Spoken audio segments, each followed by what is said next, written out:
제주에서 시작된 항일의 외침. 그 누구보다 자유와 독립을 꿈꿨던 사람들. 시간은 돌고 돌아 제주에도 봄이 왔지만 암흑 속에서 생을 마감한 이들은 여전히 어두운 봄을 맞이한다. 다 옷을 다 찢으면서 도망 오고 다 영 감추고 숨고 그렇답니다. 그리고 여성의 몸으로 일제에 대항했던 제주 해녀들. 살기 위해, 자유를 위해 필사적으로 독립을 갈망했던 해녀 항일운동. 한 송이 꽃으로 피어난 희망. 제주에 불어온 항일의 바람. 제주 바다에서 독립을 꿈꾸다.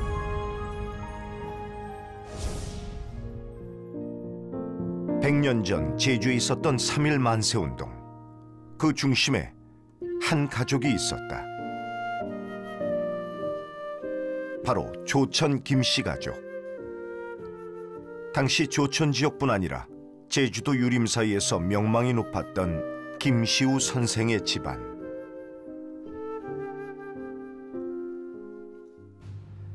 전국이 만세운동으로 뜨겁던 3월, 당시 고등학생이던 김장환이 제주로 내려와 숙부인 김시범에게 소식을 전하면서 거사가 시작된다.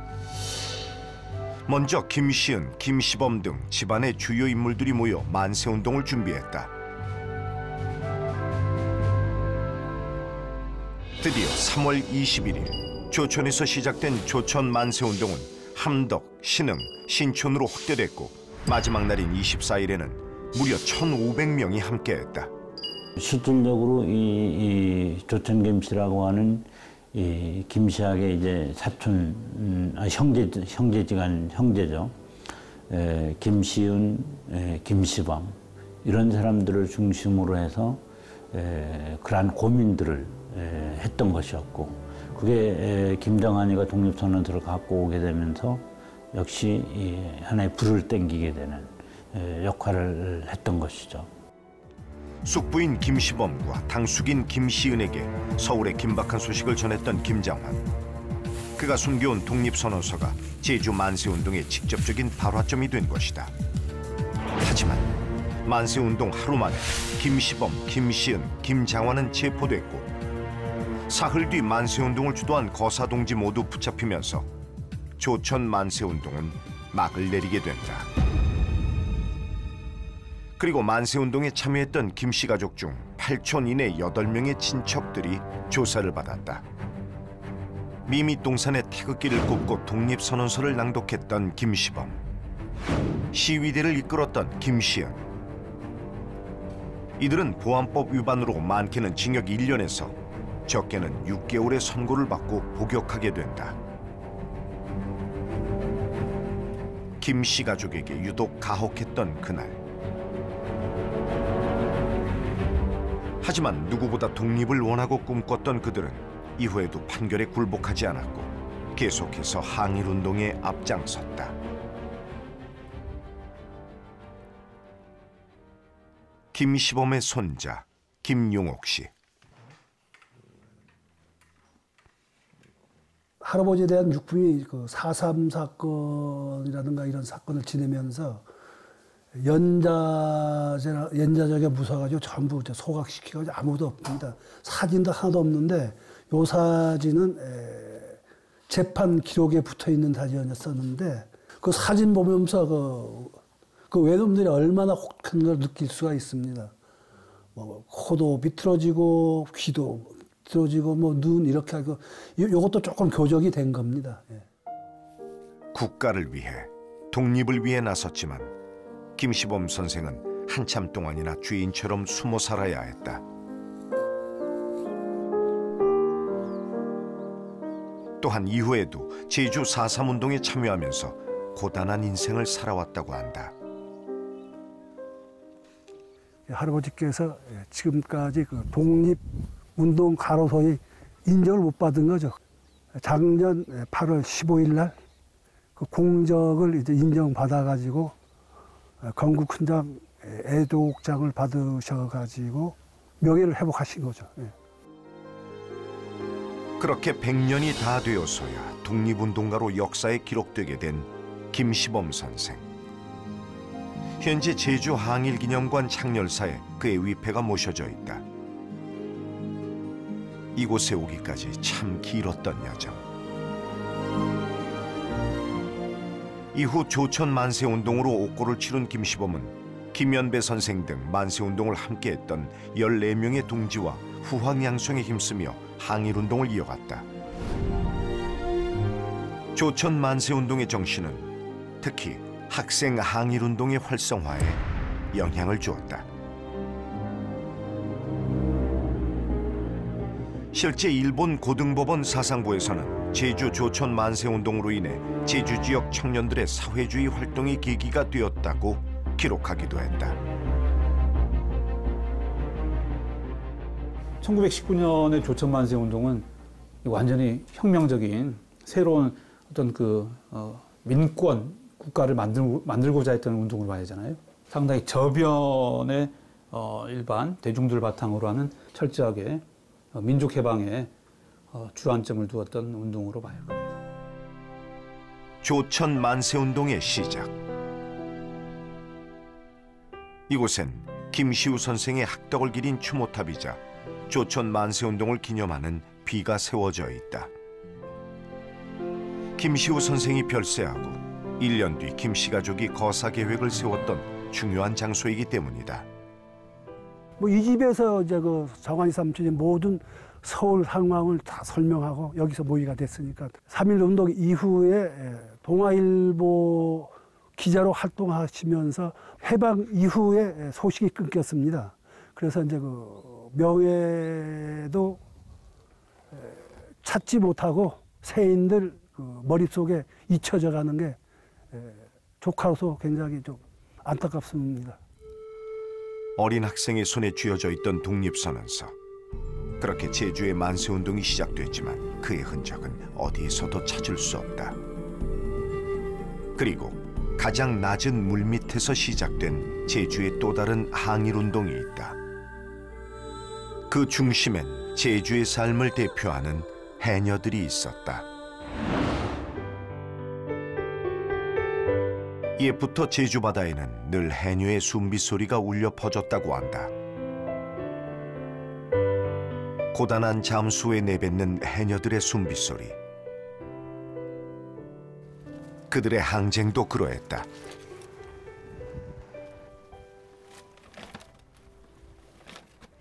지금 41년째 납니다. 예. 이 바다에 하면서 우리 자식들을 다 키웠기 때문에 저는 이 바다를 나의 재산 목록 1호라고 칭호하고 싶습니다. 생존권은 물론 자유와 인권을 되찾기 위해 싸웠던 해녀들. 현재 제주에서는 매년 추모식을 열며 해녀들의 정신을 기리고 있다.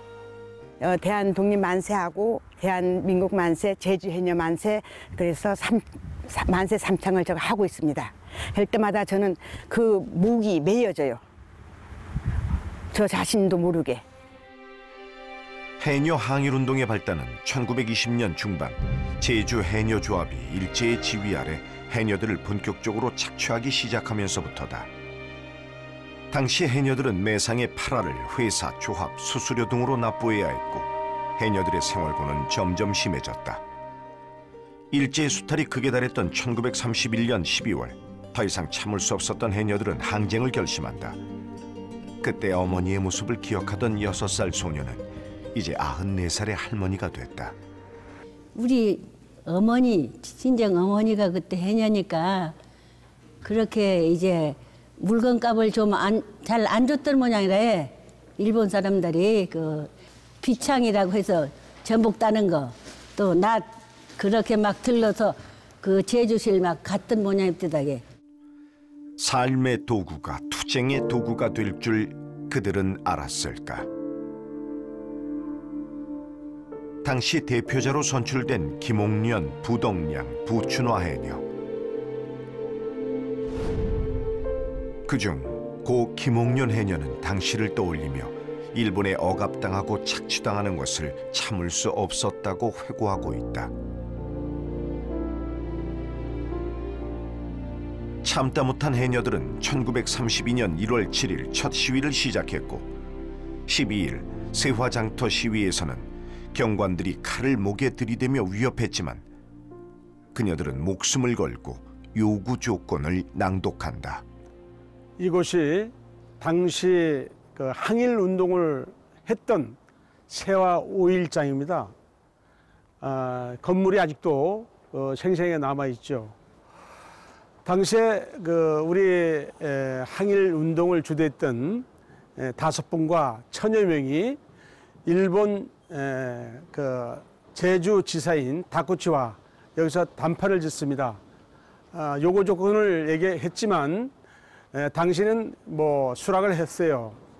근데 수락을 했는데 다쿠치와 이제 결판을 져서 결판이 안 되니까 이제 투쟁을 하게 되죠.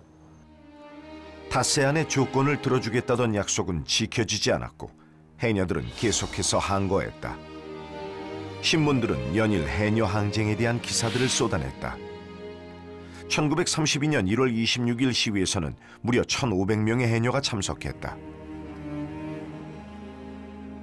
그런 어머니들의 삶을 기억하는 딸들.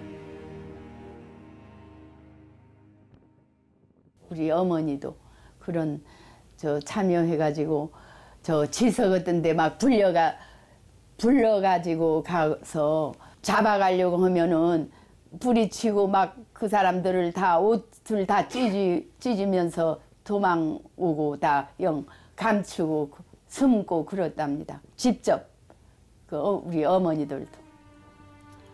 제주 해녀 항일운동은 연인원 17,000여 명이 참여했고 집회 및 시위 횟수가 238회에 달했던 국내 최대의 여성주도 항일 투쟁인 동시에 최대의 어민 봉기다.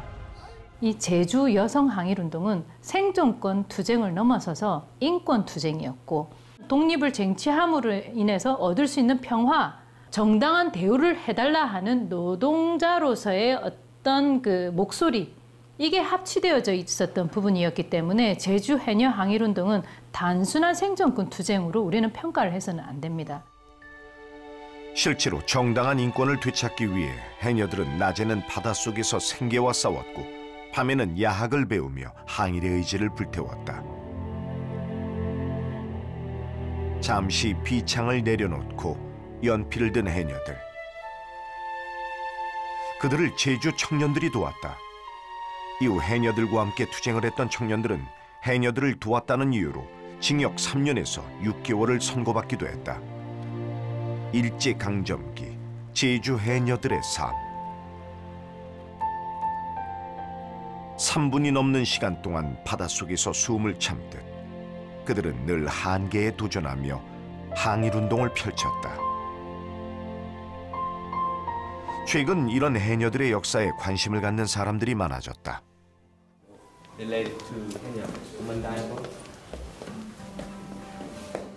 제주를 찾는 수많은 관광객들, 그리고 외국인들 역시 해녀 항일운동에 대해 놀라움을 표현한다. 그 해녀분들께서 그러니까 생존을 위해서 한 거에다가 이렇게 항일운동까지 했다고 생각하니까, 그러니까 이분들은 그러니까 저희 한국 그 역사상의 가장 위대한 분들 중에 한 그 분들이었구나 하는 거 다시 느끼고. I think they were heroes, and they were fighting against the big country, and I always favor the underdog.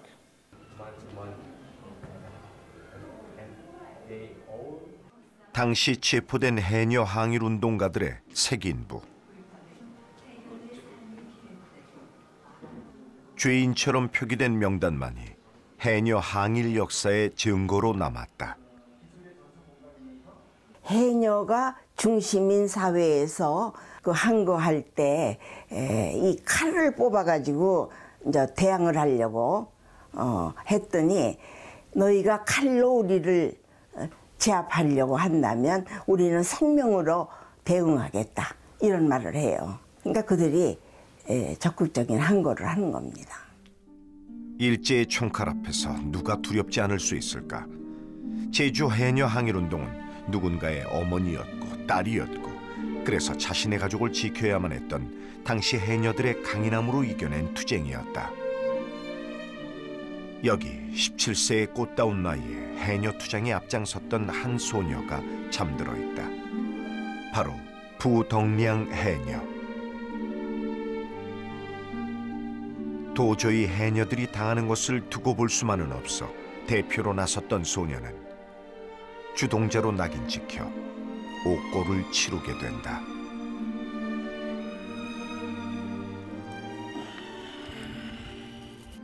저희 고모님께서는 목포 형무소에서 6개월간 복역을 했어요. 6개월간 복역을 하다가 추록하니까 저희 집에 와서 저희 아버지께서 돌보게 됐죠. 그래서 몸이 안 좋아가지고 폐병으로 순국했어요. 저희 고모님께서는 17세 나이에 어리니까 결혼도 못 해보고 후손이 하나도 없지요. 3개월 동안 17,000명이 넘는 해녀들이 항일운동에 동참했고 검거된 인원만 해도 100여 명이 넘었지만 그 공로를 인정받은 건 단 10여 명뿐이다.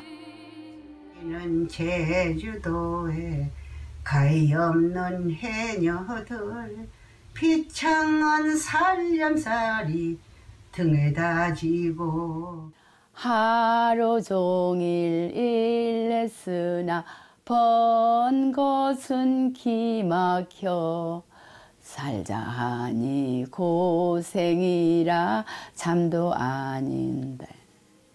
1절 노래가 참 슬퍼요. 슬퍼. 다 울어요, 울어. 나 이제 요새 젊은 분들도 이 노래 가사를 들으면 너무나 슬퍼가지고. 여전히 수면 아래 감춰진 역사의 기록. 우리가 다시 한번 과거를 돌아봐야 하는 이유일 것이다.